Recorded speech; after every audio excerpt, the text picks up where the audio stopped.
That's the start of it. The church symbolizes where I got my, spirituality, who I am as a man, and where I got my first start in music, singing gospel music with my grandparents and all that. That's Hopes Bluff First Baptist Church in my small town in Alabama. This river right here is the Coosa River, and that map, that's the Coosa River. That's where I grew up, in Hopes Bluff. And I love the Rocky Mountains. They always have symbolized freedom to me, so I stuck it in the background behind the Coosa River, which is kind of weird, but I like it. So this is my hoodlum bands. I don't need to talk about them. I'm just kidding. This is Adam. This is John. This is Matt. This is What's his name? me. And this is Phil. These guys, I've always wanted a band, a group of brothers, a group of guys that came out and supported one another. So I wanted to put them in there. They helped me write. They helped me vent. They helped me, they helped me do a lot of stuff. Sometimes not good. Sometimes it's really good. But this is probably my favorite part. This is Alex. This is my wife. I was one of those guys that didn't really think much about marriage. I was always married to the music. And my mom was like, when you meet the right one, it'll happen. I was like, yeah, whatever. I'm going to Doug Clooney it the rest of my life and do that. But when I met Alex, it just happened. And it rang true. My mother's words rang true. This is my brand. This is a dogwood tree, which is symbolizes Jesus and the crucifixion.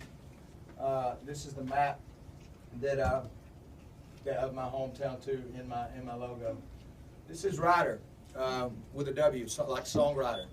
I bought him when I moved to Nashville, and he is the same every time. He is great. He's probably the best dog ever. Golden Retriever, 9.5 years old.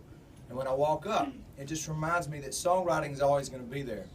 You can write, you can pick your pen up, you can put it to paper, and every time I see him, I think about songwriting. So that's the purpose behind Ryder, and he's in a video, so he's got an agent now. He's got an ego, and he eats the wet food now. I'm serious. This is, if you've listened to the album, there's an old kind of southern voice that you hear at the very beginning of the album, and it goes throughout it. And it's I dug through. My grandfather preached in the 70s and 80s in a Baptist church.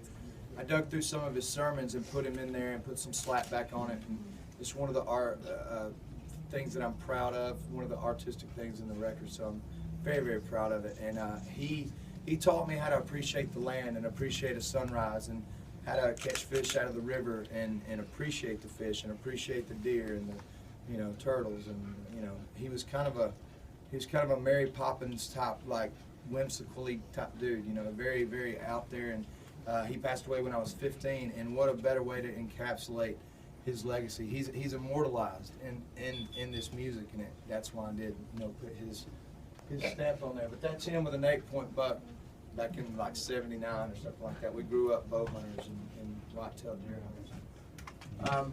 This is Little Phil, the song I just played, Back to Free. That's the picture. We took a picture of him.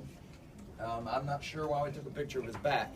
I guess to show the cape, but that's him. And then this is my sister's little boy Fisher on that rope swing. He broke his arm on that rope swing. And rope swings symbolize a lot to me.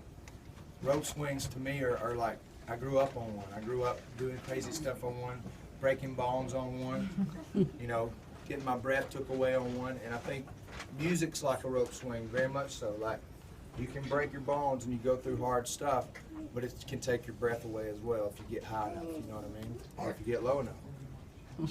Think about that. That's the album cover. Yeah.